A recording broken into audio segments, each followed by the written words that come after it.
Assalamu alaikum. Bizdin kатталуучулар амансыздарбы? Тынчсыздарбы? Biz bugün кайсыл жерге келип калдык деп ойлойсуздар?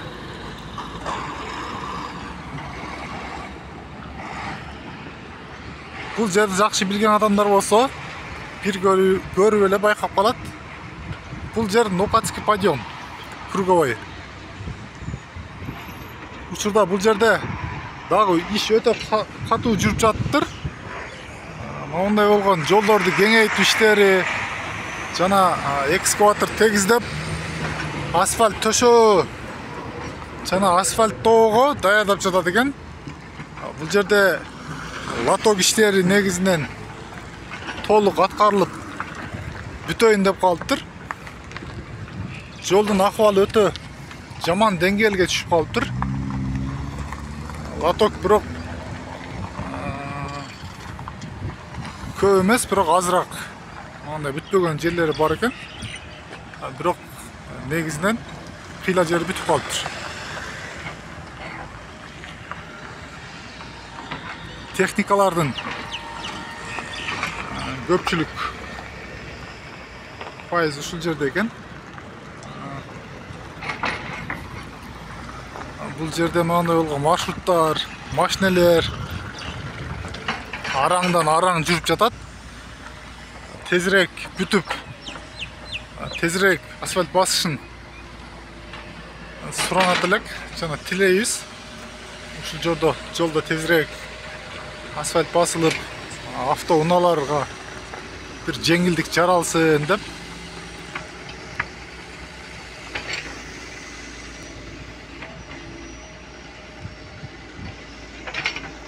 Өзүңүздөр билгендей, бул жерде өтө көптөгөн магазин, сода түйүндөр бар болчу, жана бул жерде мусор болуп, өтө бардак, өтө бир жаман деңгээлге түшүп болуп калган эле. Моментип бүгүн бузуп, тегиздеп, оңдоо иштери кызуу жүрүп жатат экен.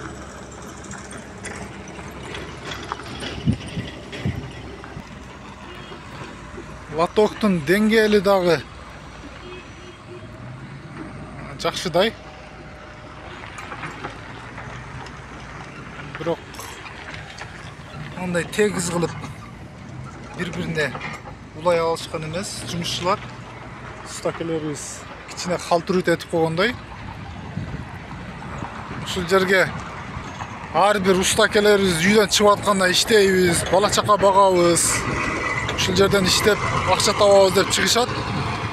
Ошончо убакыт кетирип келгенден кийин биз суранат элек ушу таза, жакшы иш кылып беришине. Анткени бул жерге кийин дагы кол тийбегидей кылып, кийин аркаңыздан бирөө келип оңдой турган, болбой тургандай иш кылып беришиңиздерди биз суранат элек.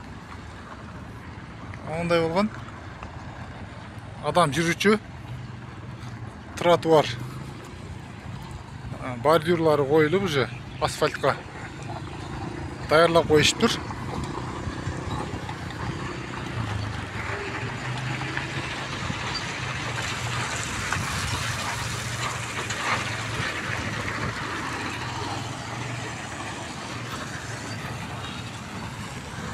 Салыштырмалуу бөлөк көчөлөрдөн караганда бул жерде усталар көрүнбөйт. Техникалар тегиздеп жатат, бирок устакелерибиз такыр көрүнбөйт, жумушчулар жок.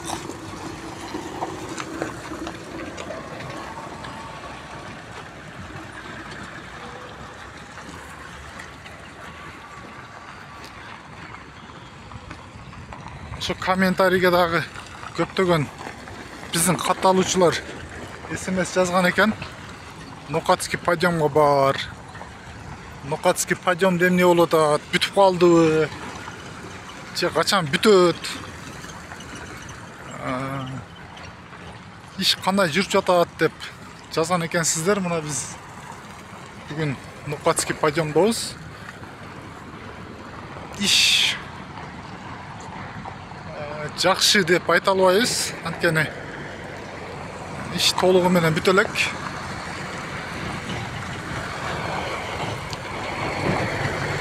Ондай болгон бордюрлар турат.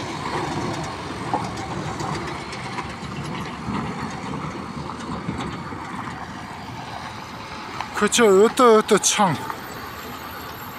Байкуш карапайым элге эле кыйын экен да өзүчү. Согуш болсо дагы карапайым элге кыйын. Жол бузса дагы карапайым элге кыйын. Мамлекетте кризис болсо дагы карапайым элге кыйын. Эми не дейбиз? Барыңыздарды бир эле сабырдуулукка чакырабыз. Кичине сабыр кылсаңыздар, бул күндөр да өтөт кетет. Анткени 100 жыл, бир кылым деген нерселер өмүрлөр өтүп кетип атат. Бул жерде болсо ошо замандын талабына ылайык асфальт төшөө иши катуу жандан жатыптыр уже. Мына жактардын ичleri дагы асфальт болот экен. Будан ары до конца дагы асфальт улана бермекчи. Анан бул жерге мен айта турган жакшы бир маселе сөз бар. Жол бүткөндөн кийин мынага окшогон Хова, Фура, КамАЗдарды жүргүзгөнгө уруксат бербесе, анткени асфальтты 1 жылда же 2 жылда жараксыз абалга келтирип коюп атышат. Ошого буларга чектөө киргизсе, өзү негизи оор жүк кечки 6-дан кийин же 9-дан кийин катташ керек. Бөлөк мамлекеттерде биз көргөнбүз. Анткени жер күн ысык болгондо асфальт жумшап калат. Булар оор жүктөр ошол ысыган маалда жолду эзип жүрөт экен. Ошого буларды күн салкындашканда жүргүзүш керек экен.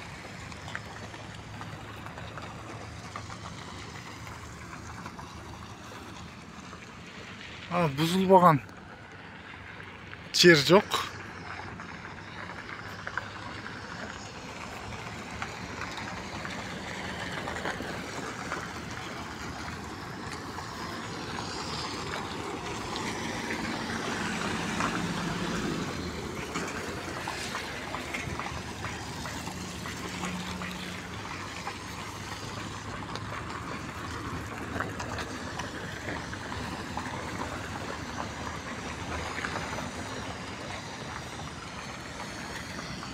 Эмнегедир латоктор жакшы келген, анан бирок акырына чейин мындай болуп бүткөн эмес да.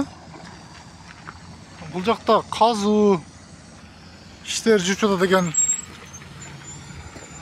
Бул жерде болсо тротуар уже жок болуп кетет экен. Бир бети бордюр коюлуп, экинчи бети учурда баштала элек окшойт. Бул ушудан нары акырына чейин кетиптир. Ошо домго дер кеткен бул.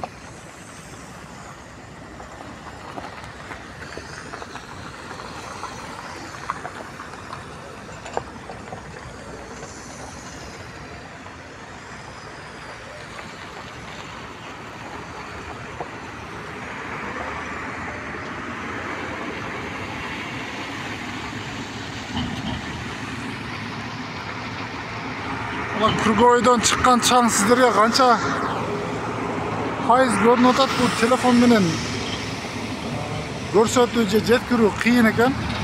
Бирок чаң кыйла эле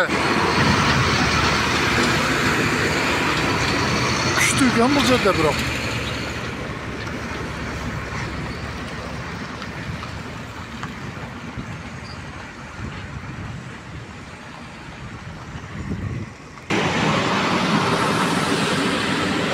капактардын үстүнө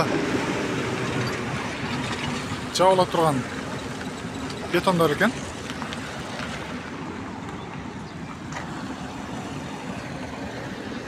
Бул жерде дагы жолдун бул бетине өттүк биз. Бул жерде дагы ошо трамбовка асфальтка тегиздеп жатышат экен.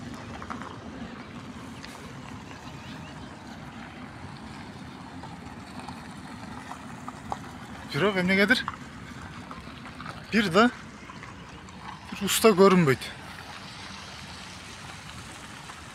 Уста жок. Бул жерде дагы өтө бир жакшы эмес көрүнүш бар экен. Бир яма ичи толо суу болгондой, суу болуп, уже суу сіңіп кетиптир. Бул жерде эмне максатта казган белгисиз.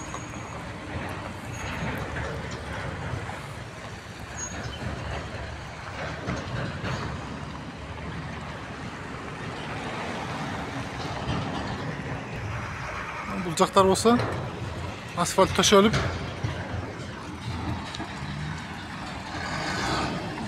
элдер зымырап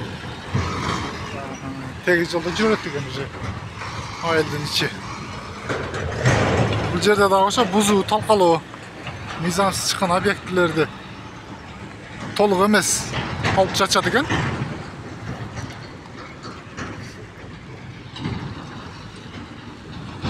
Техникалар мэрге, шаардыкка карайбы? Кимге карайт? Ушул жерде техникалар турат, бирок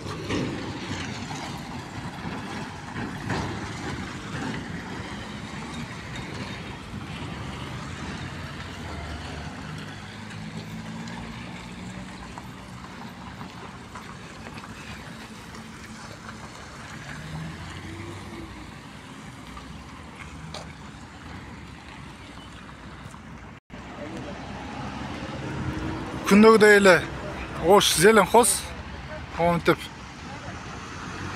чаң жутуп ушул жерде иштеп жүрүшөт. Эжелерибизге ыраазычылык таазим этебиз. Анткени ушундай чаңда, ушундай күндүн ысыгында иштеп жатышат. Өмүрүңүздөр узун болсун эжелер, зеленхоз азаматсыздар. Чаңды кандай телефон сиздерге көрсөтүп жатат. Бирок өтө чаң, моундай болгон жаш балдар чаңды жутуп, оорулар ушундай чаңдардан дагы пайда болот.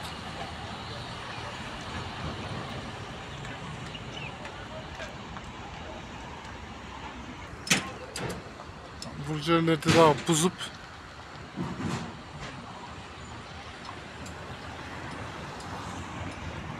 оңдоо иштери жүрүп жатат окшойт.